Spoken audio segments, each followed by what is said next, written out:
What is up everyone, welcome back to the LFC transfer room, and today we're going to be profiling a Liverpool player who may not be here after Sunday. I'm recording this a day before. We don't know what is actually going to happen with Gini Wijnaldum, but I thought we'd do a video profiling his career for Liverpool, some of the key moments, and is he or is he not a legend?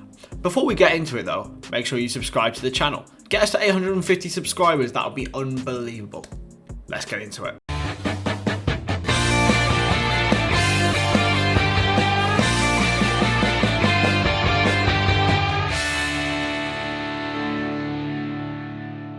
So the quote from Jurgen Klopp in his press conference yesterday said this: "On the playing staff, we have a hugely important player out of contract.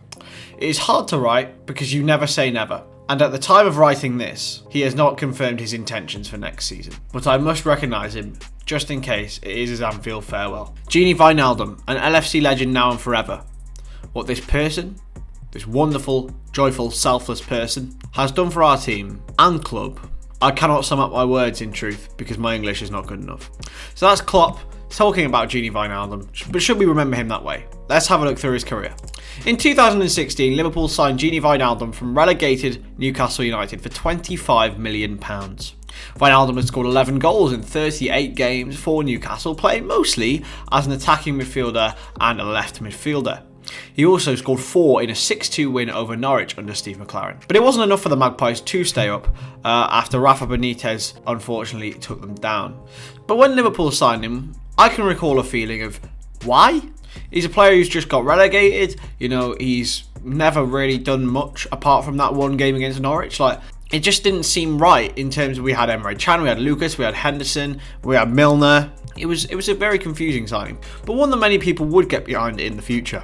He wore the number 5 shirt vacated by Daniel Agger on his exit in 2014. He made his Premier League debut for Liverpool against Arsenal in that 4-3 win. He played 80 minutes and provided an assist for Adam Lallana, who scored Liverpool's second. He was then replaced by Kevin Stewart and scored his first goal for the club in the 6-1 thrashing of Watford at Anfield. Gini grew more and more throughout his time in Liverpool colours, becoming a key figure, and especially in the drab period of January to March 2017, he was by far and away the club's most potent attacking threat. He scored a powerful header on New Year's Eve against Manchester City to win us a 1-0 win. He also scored in a 3-1 win over Arsenal in March. One of the moments that everyone remembers and will remember about Gini Wijnaldum is his goal against Middlesbrough in 16-17. He scored the opening goal after Middlesbrough had probably been the better side at Anfield to secure us Champions League qualification. All of Gini's goals had only come at home though, and that was a big criticism of his performances, is that he only seemed to really respond from the Anfield crowd. It would take him until the next year,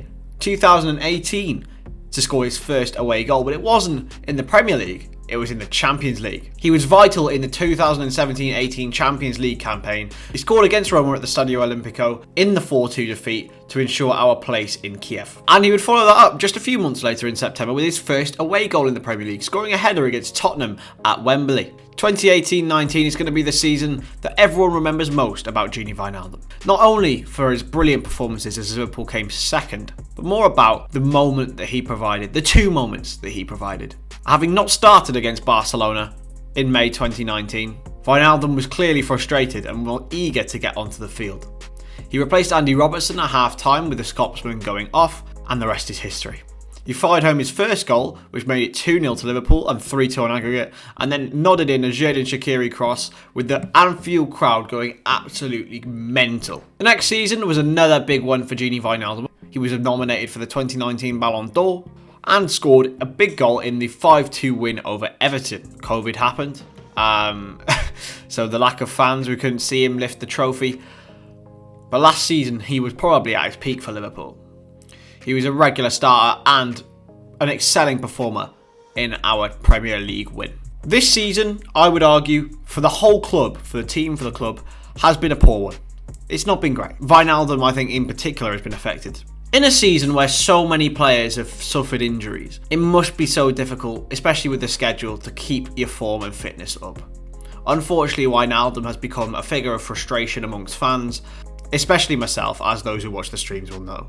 Wijnaldum is and has done and created some of the best moments I've had as a Liverpool fan. He's been a part of the greatest team that I've ever seen as a Liverpool supporter.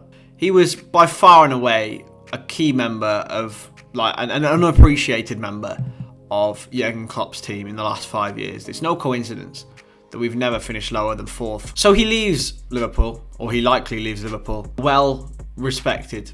I wouldn't have minded him leaving this summer, but as long as he'd have told us earlier in the season, obviously I don't know all the details, but I love a bit of transparency, and that's why I preferred the fact that when Steven Gerrard retired, he said he was going to retire, and like him and Chan, the two of them, they've really let themselves down, like trying to angle for a new contract. But I genuinely wish him the absolute best, and I'll always be thankful, and I'll always have this shirt to remember him by. Wijnaldum 5. As Jurgen said, he leaves a legend. You'll never walk alone, Gini Wijnaldum. Thank you very much for watching, and we will see you in the next video. Ta-da!